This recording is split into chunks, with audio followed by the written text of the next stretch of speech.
Seorang gadis kecil sedang menulis. Banyak angka di kertas secara gila. Guru pun datang untuk mencegahnya, tapi jarinya masih tetap menulis seperti melayang.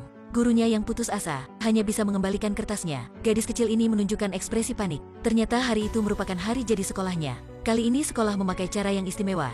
Gambarkan lagi pikiran kalian tentang masa depan. Setelah itu dimasukkan ke dalam kotak waktu, dan menguburnya di tanah, lalu menunggunya sampai 50 tahun lagi dan akan buka kembali. Waktu pun dengan cepat berlalu. Hari jadi ke-50 sekolah sudah tiba. Pada hari itu dengan disaksikan oleh orang tua dan guru-guru, kotak waktu itu dibuka lagi. Waktu itu guru tersebut sudah beruban. Sekolah mengundang sang guru untuk pemotongan pita, dan surat yang ada di dalam diberikan kepada murid-murid. Sang guru menyuruh semuanya untuk membuka dan melihatnya. Pikiran tentang masa depan murid-murid sudah terwujud atau belum? Bocah bernama Caleb juga memasukkan dan menerima satu surat. Sampai dia membukanya, semua temannya tertawa karena dia tidak beruntung. Karena orang lain mendapatkan lukisan, yang dia dapat adalah angka-angka yang konyol. Surat yang diterima Caleb adalah surat dari gadis kecil Lucinda. Caleb tidak mengerti sama sekali tentang hal ini. Waktu itu Caleb mengangkat kepalanya. Mendadak menemukan, di jauh sana ada orang yang berbaju hitam sedang menatapnya. Kemudian dia berkedip dan langsung hilang. Tetapi angka-angka konyol ini menarik perhatian Profesor John. Dia adalah profesor astrofisika MIT. Dia sangat sensitif terhadap angka-angka, jadi langsung mencarinya di internet. Hasilnya membuat John terkejut, karena angka-angka di kertas merupakan waktu terjadinya suatu kejadian dengan memekan jumlah korban yang banyak dalam peristiwa krisis 9/11 di Amerika. Untuk menjelaskan hal ini, kemudian John menulis angka-angka lainnya di papan tulis untuk menelitinya. Dia mengatur dan membagi angka-angka secara acak, dan menemukan golongan angka-angka yang mirip tanggal tahun lalu. Ia menandainya. Angka yang ditandanya itu sesuai dengan waktu terjadinya suatu masalah yang serius, dan dengan jumlah korban yang banyak selama sepanjang 50 tahun terakhir ini. Setelah memeriksanya dengan cermat, dia tak bisa menemukan kesalahan. Profesor John yang selalu percaya pada kosmologi acak, juga tak bisa percaya bahwa ini adalah kenyataan. Karena peristiwa kebakaran itu sudah mengambil nyawa istrinya, juga muncul di kertas ini. Dia menceritakan hal ini pada rekan di kampusnya. Setelah itu rekannya menganggap ini hanya efek setelah kehilangan istrinya, yang mempengaruhi kemampuan dalam penilainya. Angka yang ditandai itu hanya penjelasan subjektif darinya.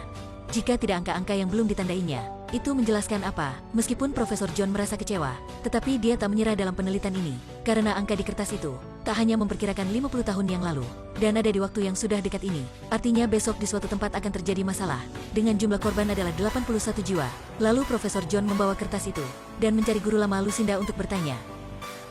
Tahun itu ketika akan mengkubur kotak, adalah ide dari Lucinda. Tapi setelah acara selesai, ketika guru ingin menemuinya, Lucinda sudah menghilang. Dan menemukannya sedang di lemari di lantai bawah, memakai kukunya untuk menggaruk pintu itu layaknya binatang. Dua tangannya berdarah, mulutnya terus-menerus mengucap sesuatu tanpa berhenti. Jangan bicara lagi. Lucinda meninggal beberapa tahun yang lalu. Pada waktu itu, Profesor John melihat ada seseorang yang tak dia kenal di pintu, dan mendekati anak laki-lakinya, dan memberi Caleb batu hitam. John dengan cepat ke sana dan menarik anaknya. Semua yang terjadi baru-baru ini terasa sedikit aneh, membuat John tidak nyaman. Dia duduk di sofa dan begadang sampai pagi. Ingin menonton berita, apa sesuai dengan perkiraannya atau tidak? Dia tunggu semalaman, sampai sore keesokan harinya dia menjemput Caleb di sekolah. Di jalan menuju ke sekolah, dia terjebak dalam kemacetan. John tak sengaja melihat GPS di mobilnya. Koordinat, tiba-tiba ingat kembali angka belum ditandai itu. Mungkin itu sesuai dengan koordinat tempat masalah akan terjadi, dan masalah hari ini akan terjadi di sini. Dia cepat turun dan pergi ke tempat kejadian, bertanya di depan apa terjadi kecelakaan atau tidak, atau ada orang yang berhadapan dengan masalah. Kata polisi hanya beberapa orang yang terluka tetapi tak parah. Setelah itu ekspresi mukanya sangatlah aneh, karena di belakang John, sebuah pesawat kehilangan kontrol dan akan terjatuh. Pesawat yang sedang terbakar dan meledak di tempat yang tak jauh. Semua mobil di bawahnya hancur. Tontonan yang terjadi di depannya seperti neraka duniawi. John yang kebingungan melihat seseorang yang sedang terbakar, sedang mengulurkan tangan, tapi tak bisa membantunya. Ketika sedang kembali rumah dalam kebingungannya, di TV sedang ada berita tentang jumlah korban yang terkena. Jumlah korbannya tepat 81 nyawa. Sama seperti perkiraan angka yang ada di kertas. Memberitahu akan terjadi 2 bencana yang akan terjadi. John menganggap ini merupakan tanggung jawabnya. Tapi rekannya mengatakan, ini adalah suatu keberuntungan John karena selamat dari kematian. Jadi jangan ikut campur. Pada malam hari di dalam kamar Caleb muncul orang asing. Orang itu memperlihatkan Caleb sebuah kebakaran hutan. Setelah melihat Caleb sangat kaget dan terkejut, John terbangun oleh suara anaknya. Dia pikir anaknya mengalami mimpi buruk, tapi dia melihat bayangan hitam di luar. Dengan jelas anaknya ditarik pada masalah ini. Dia tak bisa hanya berdiam diri. Jadi dia mengajak anaknya untuk menemui anak dari Lucinda yaitu Diana. Dia juga seperti John mengajak anak perempuannya. John menceritakan semuanya kepada Diana. Perkiraan ibunya Lucinda, bahwa besok akan ada 170 orang mati, dan 3 hari kemudian akan ada 33 orang mati. Setelah itu Diana tak ingin terus membicarakan tentang ibunya, menolak, dan memberi petunjuk untuk John.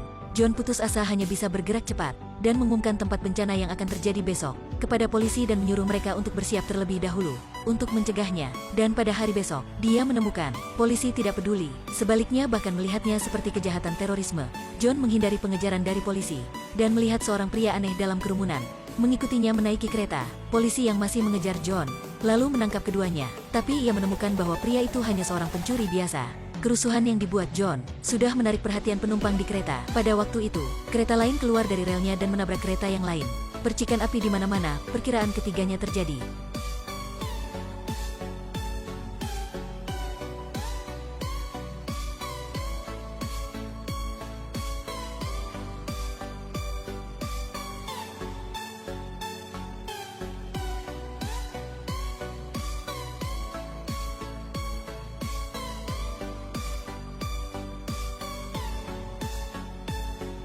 Kali ini Diana langsung menemui John. Katanya ibu pernah memperkirakan besok dia akan mati. Jadi kemarin dia tak ingin menyebut ibunya. John juga menyuruhnya bahwa istrinya mati ketika sedang tertidur dalam kebakaran yang pernah diperkirakan oleh Lucinda. Dia berpikir semuanya yang ada di dunia seperti daun yang jatuh tertiup angin. Semuanya terjadi secara acak tak bisa diperkirakan. Dan sekarang dia mulai berpikir, jika waktu istrinya kecelakaan dan sudah ada kertas ini, hasilnya akan berubah atau tidak. Jadi sekarang dia harus menyelidikinya dengan jelas. Keduanya dikontrol oleh perkiraan sepanjang hidupnya, dan memutuskan untuk bekerja sama dalam membuka rahasianya dan mencegah tragedinya terjadi. Diana mengajak John, dan sampai di rumah yang Lucinda pernah tinggali. Pada tahun Diana baru 9 tahun Lucinda sudah meminum obat bunuh diri di sini. Dia menemukan di dindingnya banyak koran tentang bencana, dan sebuah manuskrip Alkitab. Ketika ingin pergi, John menemukan batu hitam di lantai. Waktu dia membalikan ranjang, menemukan ada kabar yang diberikan oleh Lucinda, yaitu 2 angka terakhir di kertas ini bukan jumlah korban adalah 33. Tapi adalah 2 huruf E terbalik, yang berarti semuanya. Mungkin hari terakhir dari dunia. Ketika mereka sedang tenggelam dalam pikirannya, mereka mendengar bel yang ditekan Caleb dari luar. Karena orang berbaju hitam itu suruh Caleb dan Abi mengikuti mereka. John langsung pulang, dan mengusir orang itu dan kemudian adegan ini selesai. John, mereka mulai berpikir tentang perkiraan dunia akan hancur. Mereka hanya tahu besok akan terjadi suatu bencana, tapi tak tahu tempat dan sebabnya. Karena Lucinda waktu itu belum selesai menulisnya, karena sudah dikumpulkan oleh guru. Pada besok harinya, melalui lukisan Abi, John menyadari bahwa lukisan di tembok rumah Lucinda sedang mengacu kepada matahari. Kebetulan baru-baru ini kabar juga sedang mengatakan matahari raksasa akan datang dari luar bintang Taurus. Angka-angka dari Lucinda merupakan peringatan kepada manusia, karena gelombang radiasi akan muncul dari badai matahari tersebut, dan akan menghancurkan ozon, dan menghancurkan semua makhluk di bumi. Menemukan ini membuat John putus asa dan lemas. Jika tak bisa mencegahnya, kenapa mereka diberi informasi itu? Bagaimana bisa semuanya mencegah dari binasanya dunia? Dia hanya bisa menyarankan kepada orang-orang untuk kembali ke samping keluarganya. Diana juga sangat kesal, karena dia tahu ibunya selalu benar. Tetapi berpura-pura setuju dengan orang lain dan menganggap ibunya gila. Dan ketika bersiap-siap dan mengemas untuk mencari jalan hidup, John akhirnya ingin membuka hadiah ulang tahun yang disiapkan untuk istrinya. Ini adalah kalung yang istimewa. Di dalamnya ada gambar keluarga dan sebuah tulisan, "Bersama selamanya." John sangat tersentuh, dan sedang menelepon ayahnya. Ayahnya adalah seorang pendeta percaya pada agamanya, tapi John adalah ilmuwan yang percaya pada materialisme. Jadi kepercayaan keduanya berbeda. Jadi keduanya sudah perang dingin selama bertahun-tahun. Kali ini dengan sopan John meminta ayahnya untuk bersembunyi di pipa atau halte bawah tanah agar tetap hidup. Ayah membalas dia sudah siap dengan panggilan dari Tuhan. Dan alat bantu Caleb mendengar suatu suara yang aneh. Dia sudah menulis seri angka yang panjang. Tidak berhenti dengan cepat John mengambil penanya. Lalu Caleb memakai tangannya dan mengoreskannya ke meja. Melihat angka di meja, John mendadak berpikir tentang siapa. Dan setelah itu mengabaikan keberadaan Diana. Mereka mengubah rencana yang awalnya masuk goa untuk berlindung, tapi menjadi berkendara ke sekolah. Karena John tahu, mulai awalnya seri angka dari Lucinda belum diselesaikan. Waktu itu, mungkin sedang di lemari di lantai bawah sekolah. Lucinda pernah memakai kuku dan menggoresnya di pintu. Dia sudah menemukan pintu itu, dan membuka lapisan barunya. Angkanya ditemukan.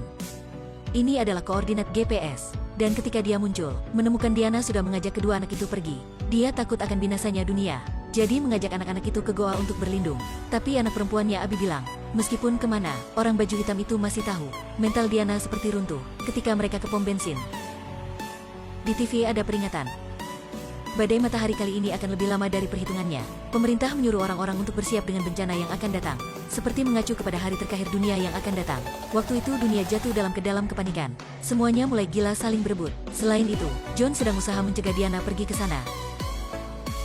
Karena gelombang radiasi bisa menembus tanah, kira-kira 1 mil, bersembunyi di goa, tak akan berguna. Koordinat yang aman adalah rumah Lucinda, ibu Diana. Tapi dalam mata Diana, itu adalah permulaan dari semua bencana. Dia merasa konyol sekali, jadi ingin terus pergi ke gua. Ketika mereka sedang bertengkar, orang baju hitam muncul. mengajak dua anak itu pergi. Diana pun mengikuti mereka, tapi di jalan terjadi kecelakaan ketika John sampai. Dia sudah tak bisa lewat. Ternyata meskipun tahu perkiraannya, masih tak bisa menghindarinya. John sedih dan terus mengemudi ke arah rumah Lucinda. Dia menebak orang berbaju hitam akan membawa anaknya ke sana. Pasti, dia menemukan di depan rumah itu ada mobil. Dan dia mengikuti tanda itu dan batu hitam. Lalu masuk ke dalam hutan. Orang berbaju hitam muncul dalam kabut. John bertanya di mana tempat anak-anak itu tapi tak dibalas. Pada saat John ingin menarik pelatuk, Caleb muncul dengan kelinci. Berteriak jangan lukai mereka. Ternyata orang aneh ini selalu menjaga Caleb dan Abby dan mengirimi informasi untuk mereka. Seperti ketika mereka melakukannya kepada Lucinda. Orang aneh ini memakai batu sebagai petunjuk jalan untuk mereka.